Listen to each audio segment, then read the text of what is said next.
Welcome to another episode of the Club Capital Leadership Podcast. My name is Bradley Hamner, your host. On today's episode, we have a repeat guest and one of our most popular guests, Mr. Alex Shattuck. He's the founder and CEO of Autopilot Recruiting and insurance agency owner. I've had Alex on a number of different times, and we kind of come at it from a little bit different angle. In this episode, we really take more of an approach from a 301 level or MBA level. So if you're looking to actually see what does it take to really scale the business, especially on the people side, this episode is for you. Without further ado, here's my conversation with Alex Shattuck. So the big question is this: how do small business owners like us grow our leadership, develop our teams, and scale our business in a way that allows us to get our products and services out to the world, yet still remain profitable? That is the question, and this podcast will give you the answers. I'm Bradley Hamner, and this is the Club Capital Leadership Podcast. Welcome to The Bottom Line, a new weekly podcast series that we drop every Thursday to complement our weekly Monday podcast interviews with the industry leaders. These podcasts are going to be designed to give you short, impactful, and value-driven information that you can start using right away in your business. I value your time and attention and will do my very best not to waste it. Just get what you need and go. So with that, let's get into today's episode.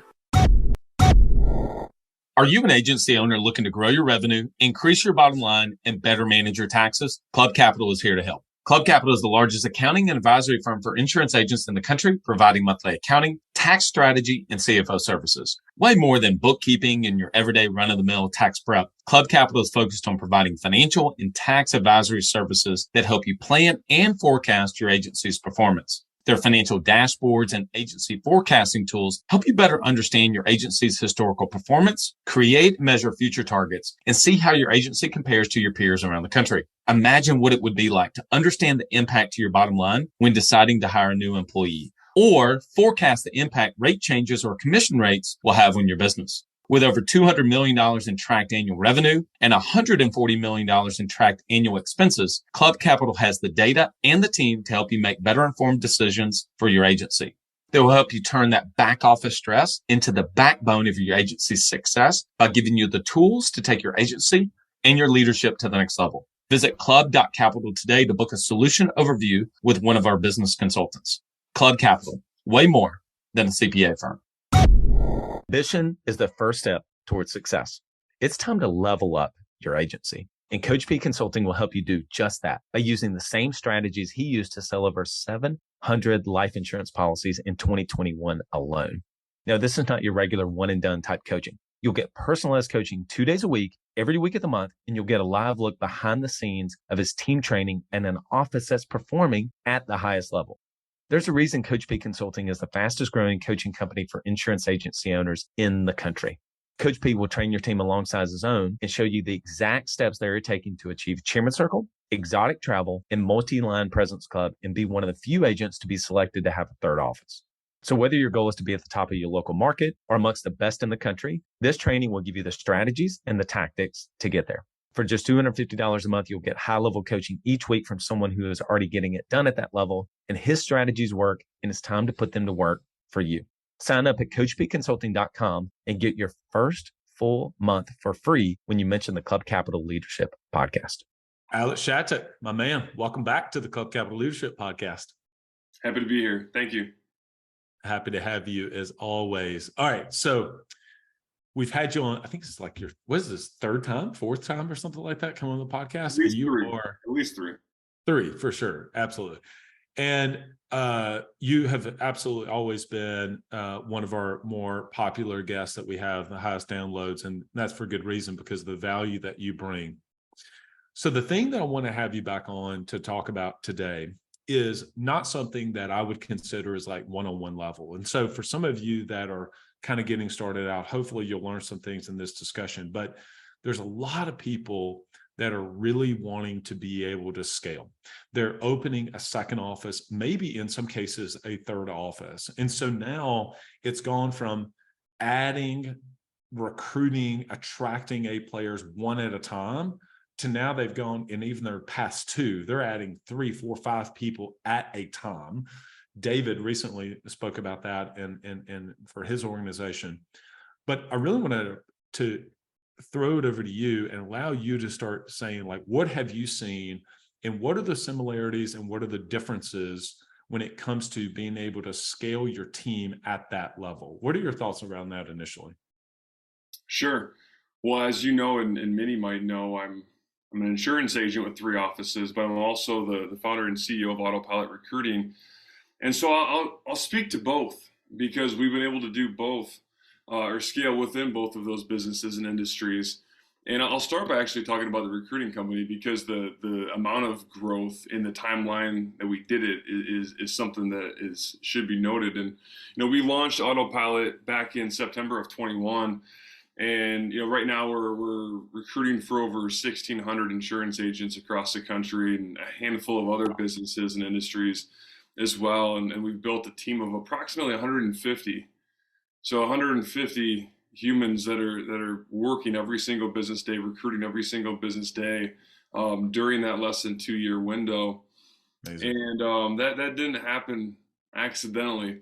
And it started to get a little sloppy in the infancy of the business. But you hit that point where things become a little painful and you start to figure some stuff out and do some things differently. And we got into a rhythm of a monthly training session essentially. And so every single month we would have a wave of recruiters that we would bring on. And so for the last at least year, pushing 1.5 years, we've onboarded somewhere between 5 and 10 recruiters every single month. And so we've kind of designated a certain day of the week to kick it off, a certain week of the month to kick it off. And we keep the training the same every single time, which has allowed us to grow it and scale it. And oftentimes I've gotten a lot of feedback from others within my team that do help with the training and do help with the onboarding and all that. And sometimes the feedback is, hey, could we coach them and train them to do this thing over here also? Like, this would be really beneficial if we could also add this to their arsenal. And my answer is always no. And that's, I think, one thing that is super important to take away from this point of the conversation that we're having is make sure you're eliminating certain things from their training that you can't scale. So what I mean by that is every single one of my recruiters can do A, B, C, and D extremely well. Extremely well. Now, a good portion of them could probably go on and do like E, F, and G really great as well. But not everybody could handle E, F, and G.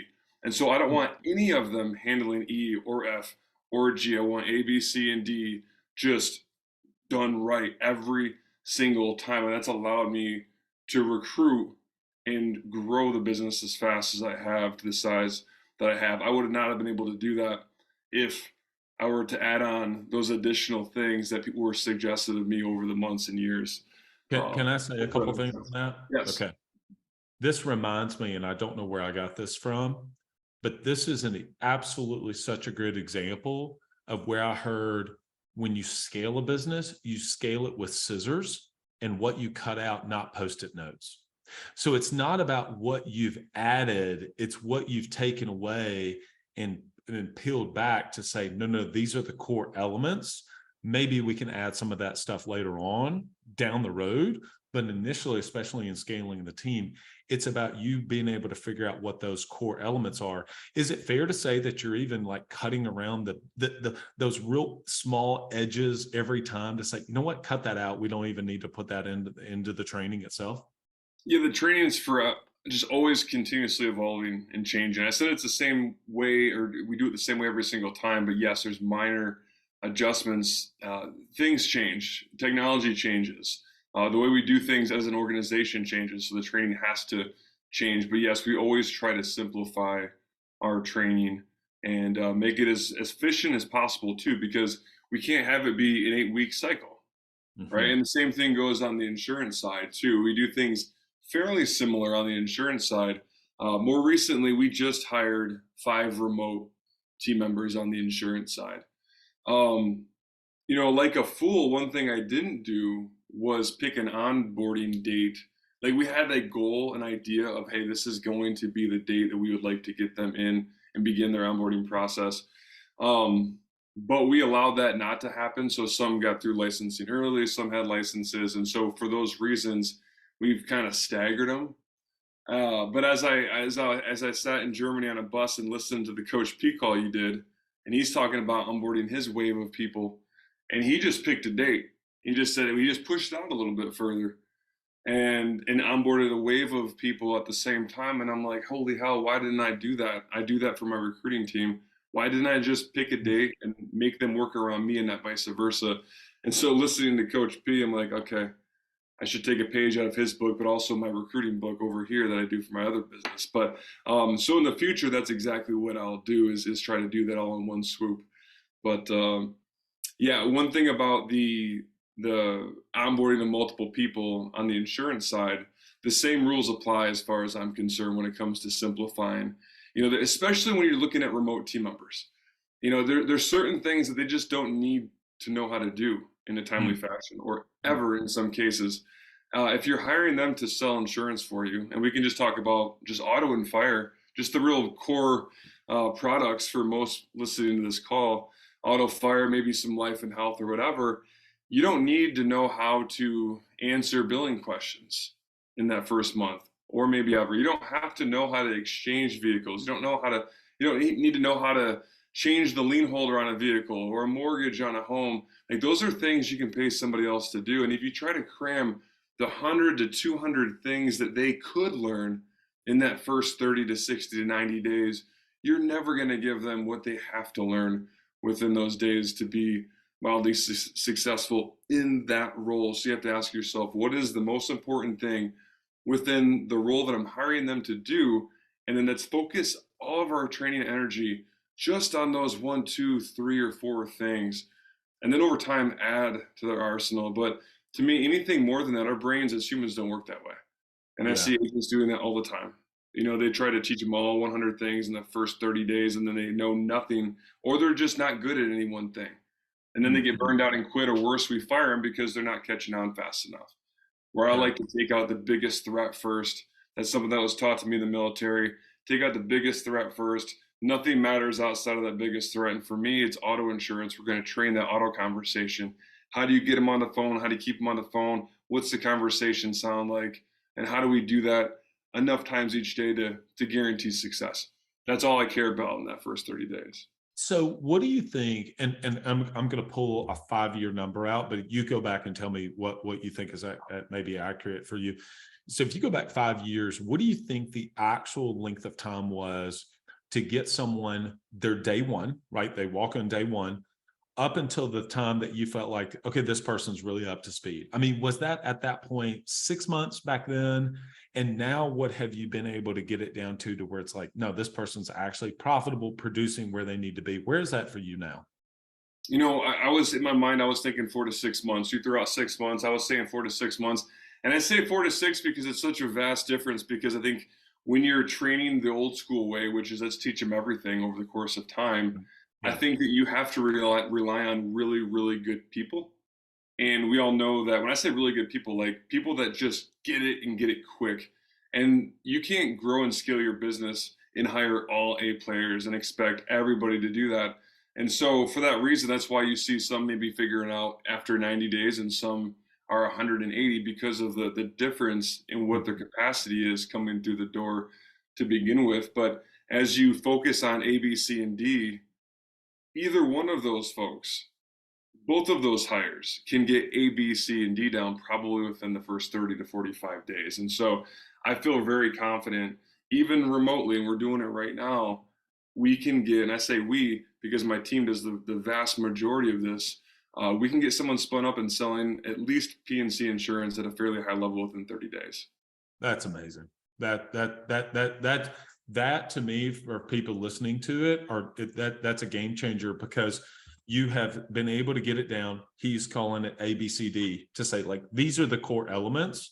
We want to get you here. This obscure, I don't know, an example, P&C thing that you're going to encounter once a year, it's just not worth us even talking about in that first, several months, because you're not going to encounter it. We have to nail the fundamentals on it to begin with. You know, obviously we're coming up on football season, and so fall practice is about to start, et cetera. And they will drill so many of the basic fundamental things way before they go into drilling all of the other things that they actually put into the playbook first, to make sure that they have those things down. Because if they don't have those things down, it doesn't matter what this, you know, reverse, halfback, throw, whatever play is going to be there, right? Correct. Correct. Yeah. And from a recruiting standpoint, if you think about, if your goal is to grow and scale a team, if you think about being able to hire, and I'll use a 10-point scale, which isn't really fair, because I could tell you some folks will say this person's a 6 and I can make them a 10, or I'll see a 10 in them when someone else sees a 6. But just for the simple math, if you look at like those 9s and 10s that you have to rely on if you're going to train the old school way and hope that they adapt quickly, you're really narrowing your pool of candidates. And so it's really hard to scale. So just being able to hire the 7s and 8s in addition to the 9s and 10s that we all want and need for our business allows you to go out and recruit and grow your team faster. Then when you open up the remote opportunity and not just look within a 20-minute radius or whatever of your physical location, but now you're saying, hey, anybody in the United States that is qualified, think about how big of a pool now that you have. So now you're down with the 7s, 8s, 9s, and 10s in any state across the whole country, when everybody else is looking at a very, very small pond. It separates yourself from the pack when it comes to being able to grow and scale. Okay. So we mentioned that we were going to keep this, you know, 301 level or MBA level discussion today. I really want to encourage people that in some of the past conversations that we've had Alex on, we discuss things like the importance of building a bench and how do you actually build a bench of talent, et cetera. That's not necessarily what we're going to focus on today. So you get the opportunity, you've got a third office, or it doesn't really matter per se, but you've got a third office, or you're saying, hey, it's time to push the gas pedal down here. We've got an opportunity. We're going to grow to 5 people. I'm going to onboard 5 people. I go to you and I say, hey, this is what we're doing. Or I go to my recruiter, right? I go to my recruiter and I'm going to talk to him about it. Give me the nuts and bolts of what's going to happen and how far out do I need to be thinking? Okay, you just gave kind of a personal example of saying, hey, let's kind of have them all onboarded at one time. It happens to be we're recording this on August the 1st, but how far out do I need to go so that I can kind of begin to reverse engineer with my recruiter how all of this is going to play out? Does this make sense, how we kind of map out the schedule? Yeah, I mean, I think that you give her or him, or whoever your recruiter is, a goal of what you're looking for, where you're looking for it. So the first thing I did is I said, I want a team member in every adjacent state of Michigan. My agencies are in Michigan. So we hired one in Ohio, we hired one in Indiana, we hired one in Wisconsin, and then we went down and scooped up 2 from Alabama, because I hear everybody in Alabama is pretty awesome. Is that fair to say? I think so. I mean, I think so. Yeah, so I went down and got a couple Bama folks. Pete, I knew you would get a kick out of that. But I didn't really focus on Alabama. I focused on those 3 adjacent states. As I was working with California agents and what they're working through, I wanted to be able to kind of walk that journey with them a little bit as we kind of venture into that. So first, set a goal. Set a timeline. I want this many team members by this time. These are the credentials. This is what I'm looking at. And then you keep encouraging that person to go get it. As far as, repeat the second part of your question when you say like the rollout part of this. Yeah. So again, let's say it's August 1st and I say, hey, in 2 months. So let's say October the 1st, right?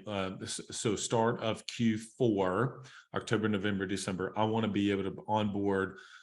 That's going to be my onboard date. That's going to be my start date for the 5 reps that I have. And I'm specifically pulling out remote because I want to talk to you about that in a second. Okay. I want to go to the remote in just a second. So I'm talking about just in general to say it's time for me to scale up 5 people. I've got 2 months to do that. I had the conversation. This is my goal. This is what I want to be able to do. This is what we're trying to accomplish. Okay. That sounds good. What are some of the things that you feel like to scale a sales organization at that level that I need to make sure, the elements I need to make sure I've got in place so that whenever they hit the ground running in day 1, we're ready to go? Gotcha. You got to make sure your team's on board and understands the mission. of course, because you're going to drive yourself crazy if you're the guy or gal that's trying to onboard all these people. I think if you have a decent sized team to begin with, which if you're going to onboard 5 at once, you probably have a decent sized team already. Mm-hmm. You're probably not going from 1 to 6 or 7. Mm-hmm. So and probably the ones you have are probably pretty decent, right? So I would be getting with every single one of them, and I would bring them in a room. I would sit them down and talk through, whether it's virtually or in person, what is this going to look like? Or challenge your office manager or team leader to build it out for you, then present. That's what I did. I went to my office manager. I said, what are we going to do? What's the 10-day cycle we're going to put these people through? Build it out, bring it to me. He brought it to me. I looked through it and I said, it's not enough. It's not enough details. I want to know exactly what's going on every single hour. What are they doing? What are they coaching? Who's doing what? It doesn't all have to be you. It doesn't all have to be me, but who is involved in that? And so making sure you have the right people taking part in that training process, because everybody's going to bring something different to the table. You might be really great at life insurance and you want to focus your energy on coaching life insurance, but you might not be the best person in your office or your business to go out and coach them on the auto insurance and the fire insurance side of things. That might be somebody else that's in that other seat that's doing that every single business day where you haven't done it in 6 or 7 years. And so lean into the different people and get their help and use their expertise. And so I would make sure day one going into it, if it's October 1st, when they show up, there's a plan. There's a plan, and it's being executed every single business day. Because I know what a lot of agents do and what I've done in the past, where someone walks through the door and not only did you not have a plan, you forgot they were starting that day. And so not only is the training not what it's going to be or should be, but what is that experience like for that new hire when they walk through the door? It's very obvious when you were not prepared, when you just say, hey, you know what, go job shadow Johnny in the corner for the next 6 to 8 hours. That's where you get ghosted, day 2 or day 3 or week 3, because it's a poor experience. And so that planning needs to happen with your team immediately once those offers are accepted. But also there needs to be some encouragement and some coaching and some mentorship through whatever that timeline is from the offer being accepted to day 1 in the office as well.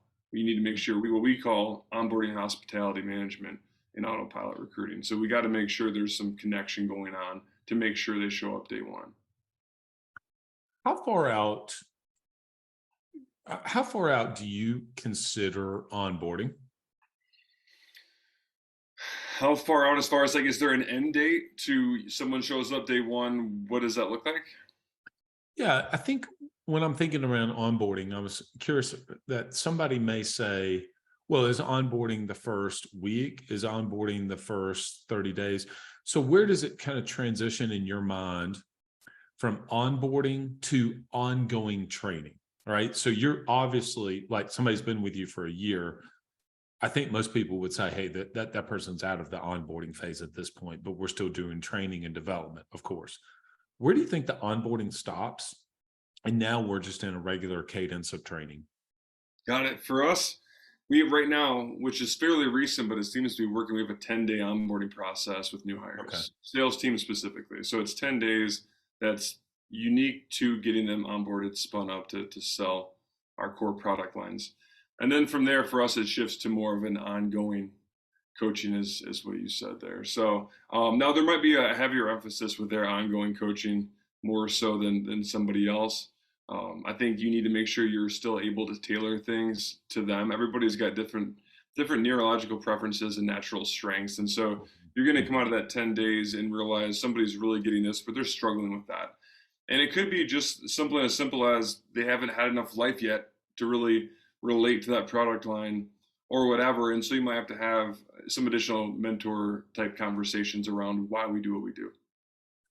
What are some of you have such a unique perspective, having 3 offices, actually doing this literally yourself.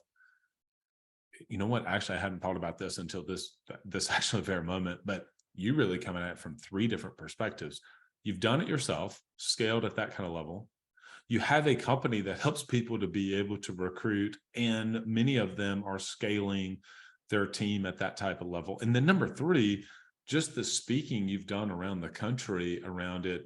and like conversations you've had after you speak, et cetera, what are some of the common mistakes that you have seen that a business owner has made when they're trying to scale or onboard that many people at one time? Well, first, I think it's fairly rare that we see that. I don't think that a lot of folks are willing, in some cases, able to take that plunge. I think just the fear of the additional added payroll and the time between when they get on payroll and when they actually start to produce and you start to see that return. So I don't see a lot of people doing that at scale. So I think the first mistake is that people are afraid to do that. I think as business owners, insurance agents, sometimes we're looking at that next paycheck wondering, how is this going to impact this? And sometimes we forget how we get paid in multiple ways. We're not factoring in the long-term residual benefits to growing our P&C book of business. We're not looking at how that could adjust some of the variable components of our compensation, if that is something that we have.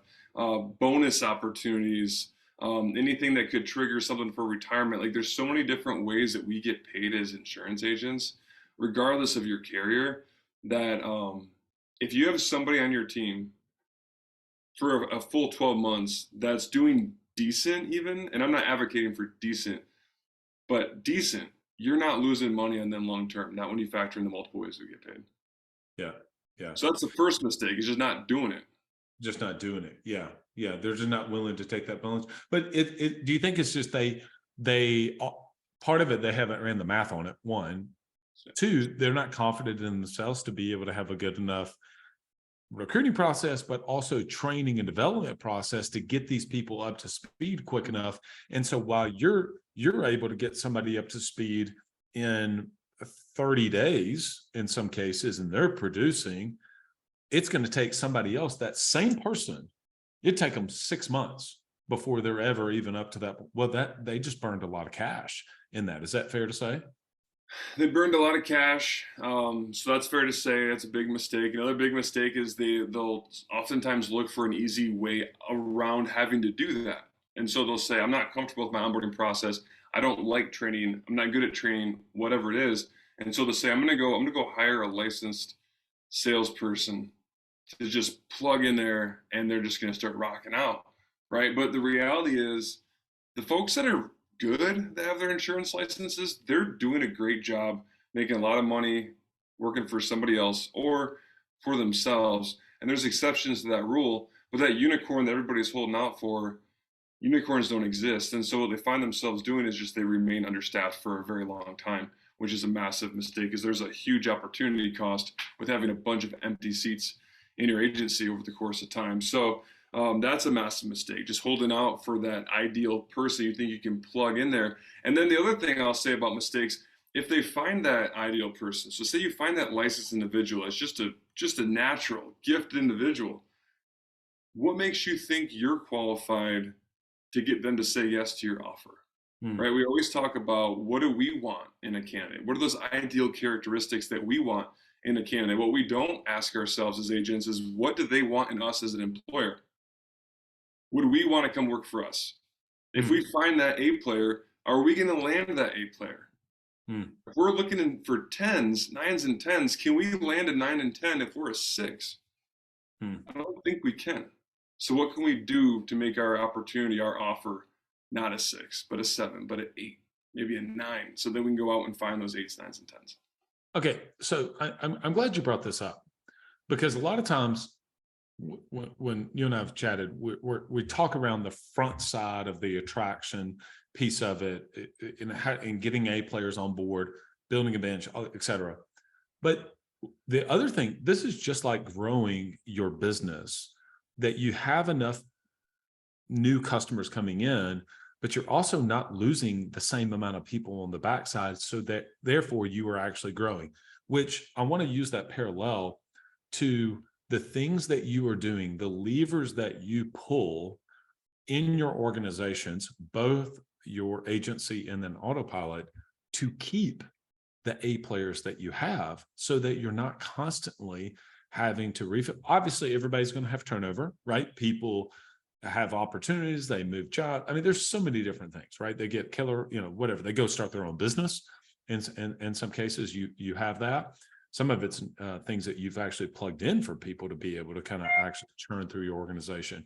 What are the things that you specifically have found that have been the biggest benefit to you to help keep some of the great team members that you have?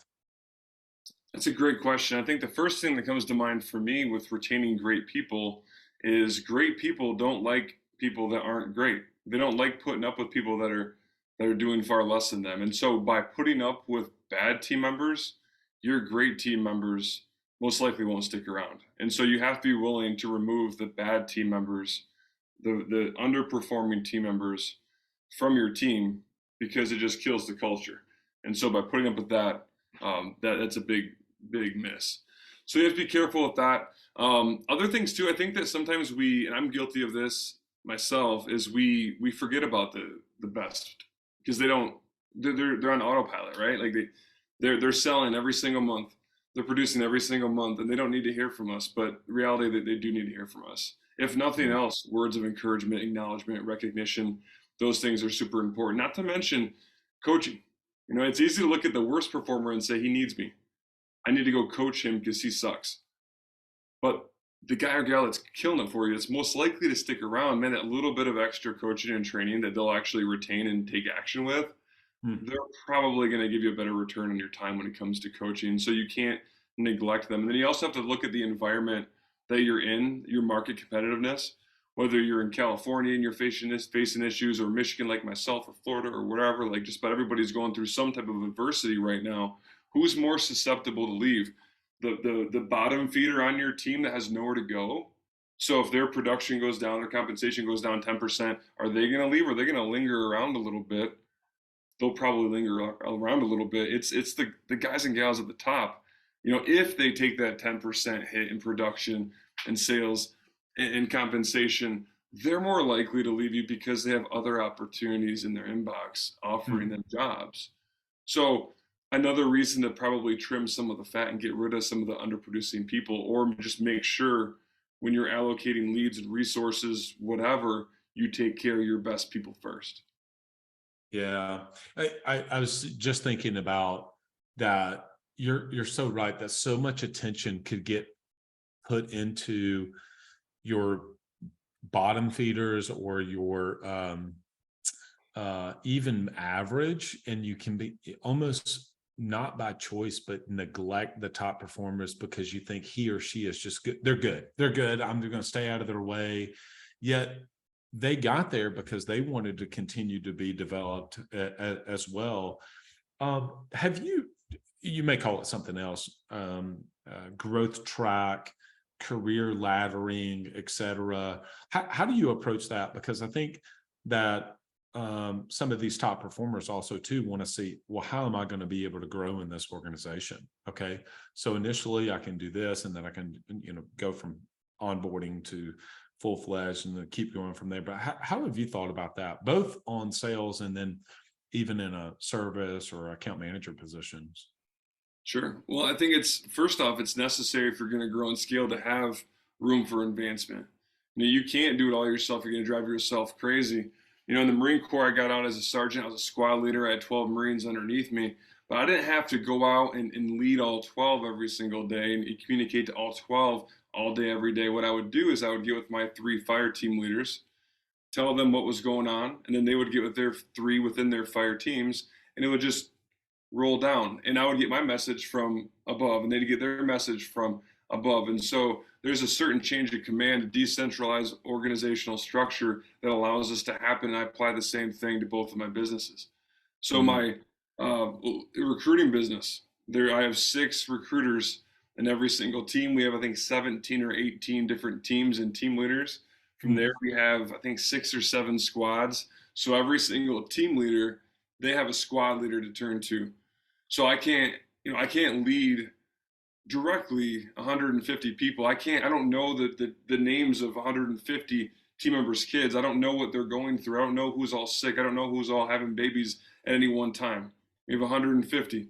So it's impossible. But I know that as long as everybody has somebody that can know those things about them, their headspace should be in a good place, Mm. right? And the same thing goes on the State Farm side of things, on the insurance side of things. So I have team leaders, service team leaders, sales team leaders, office manager that kind of heads up the whole show.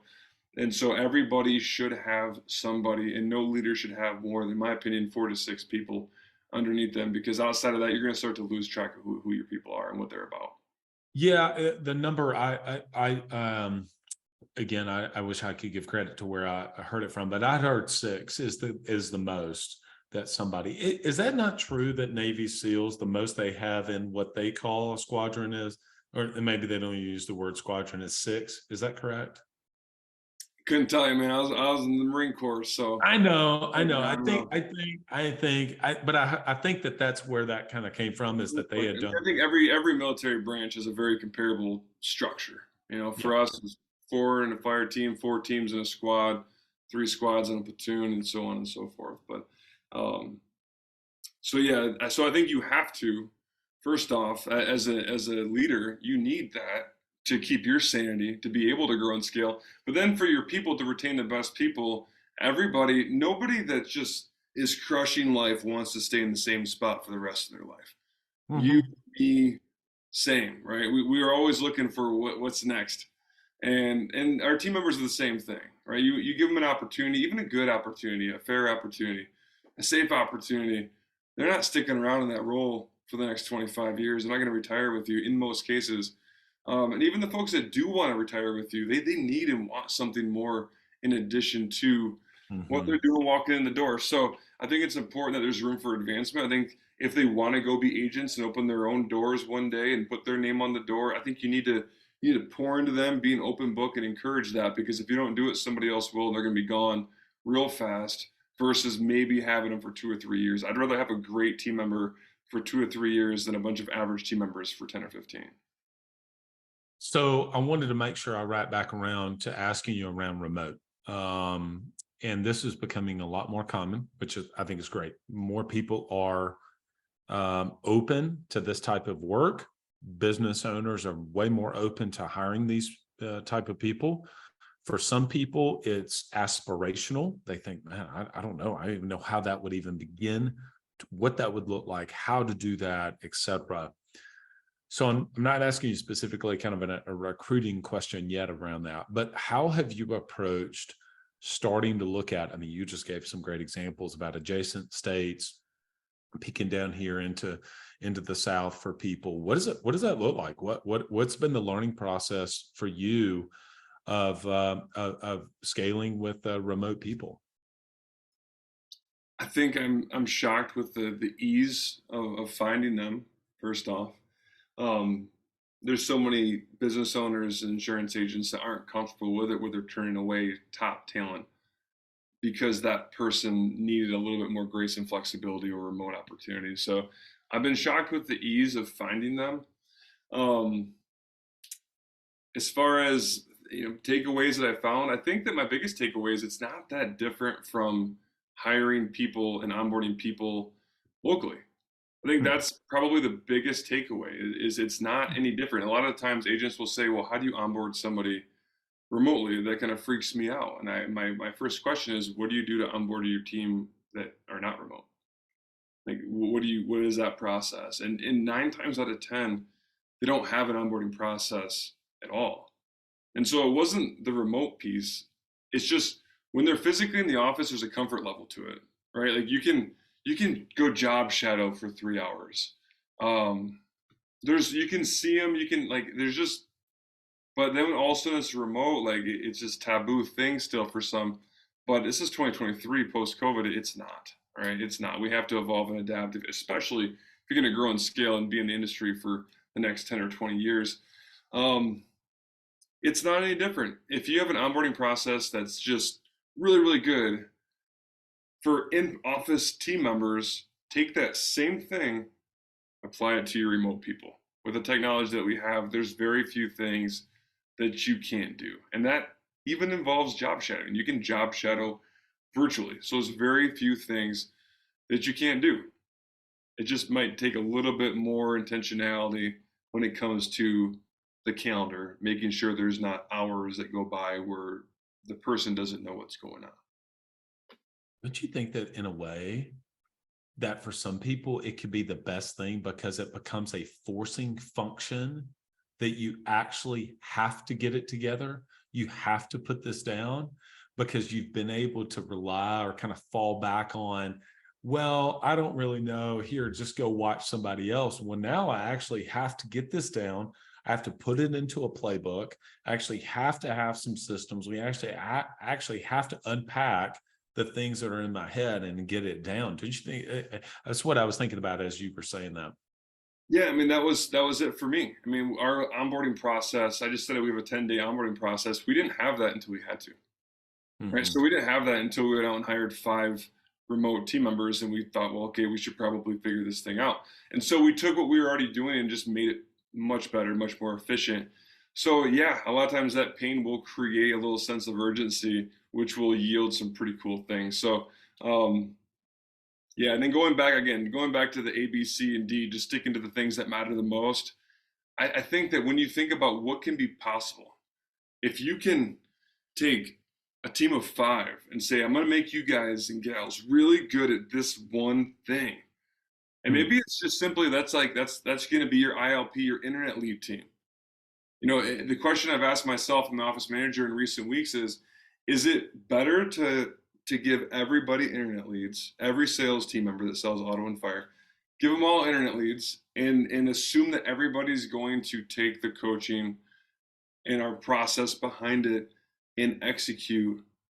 Or is it better to go really hard with ILPs directly with this core group where you can literally send them on a mission to one book of business and say, go crazy in this code, right? Go crazy in office number 1.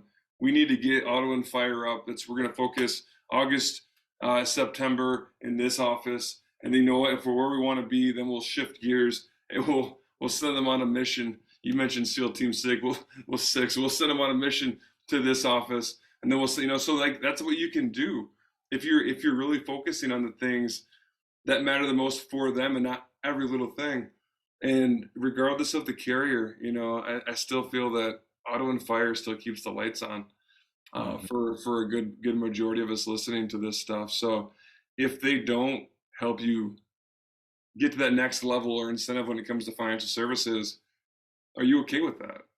And the answer should be, if your team was already doing those things or you were doing those things already, man, if you know how you get paid, like why on earth why wouldn't you just want to blow up your PNC book and grow that SOB as big and fast as possible? No doubt. Well, if they want to do that, they're going to have to be able to have an outsourced part of the recruiting process to be able to contact you guys. Listen, you people that listen to the podcast, you know that Alex and his company have been partners of ours with the podcast for a long time. And I'm grateful for his friendship and his partnership. But look, they have 1,600 people that they're helping. And there's a reason why, is because they're really doggone good at what they do.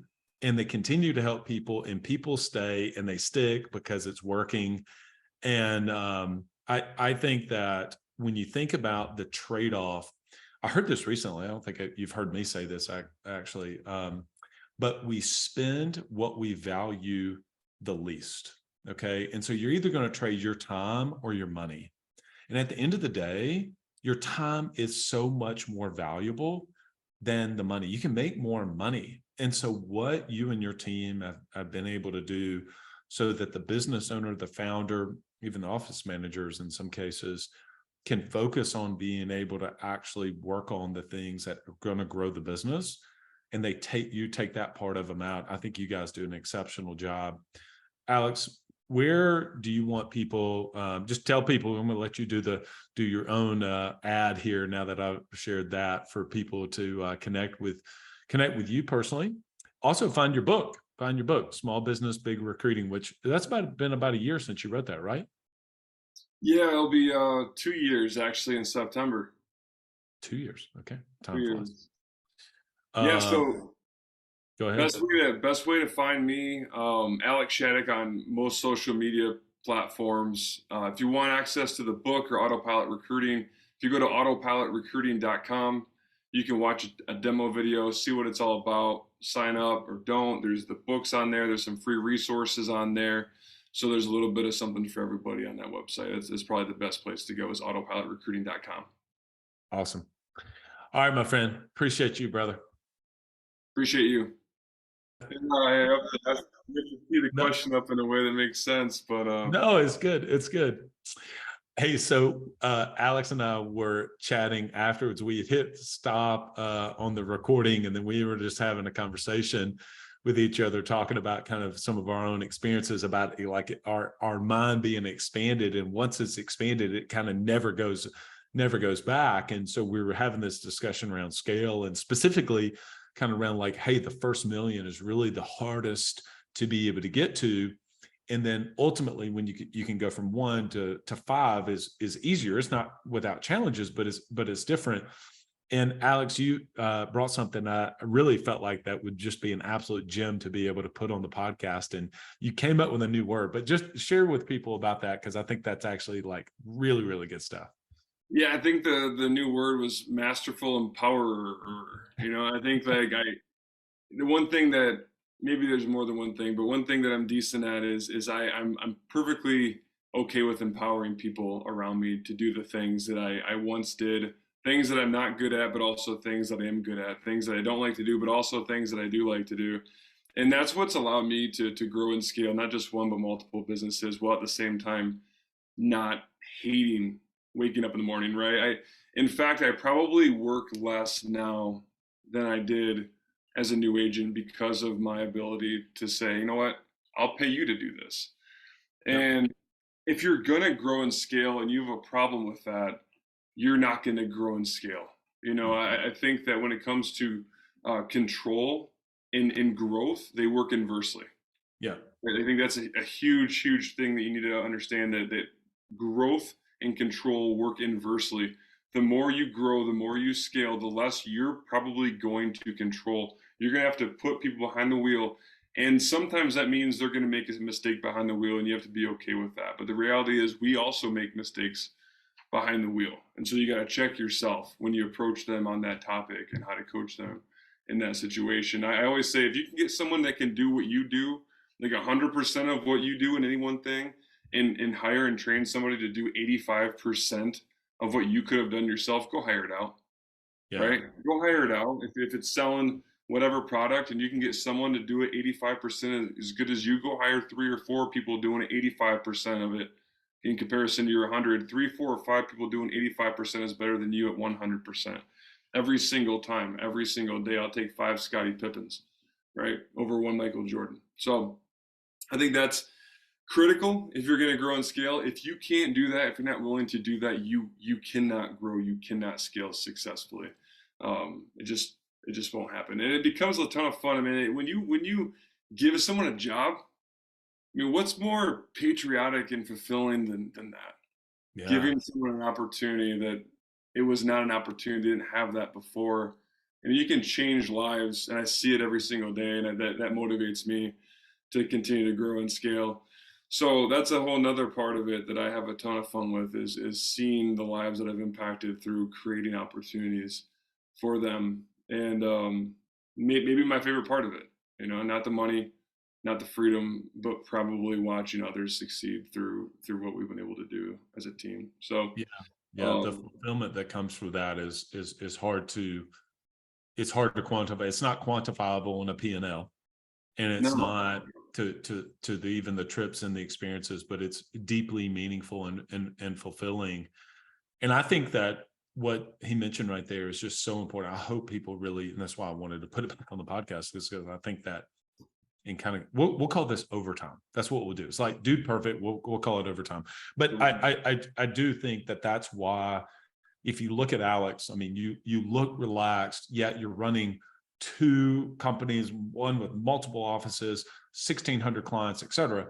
I mean, you should, if you compare that to Alex when you first started and were doing a couple 100,000 in revenue in one business, and you've whatever 20x that.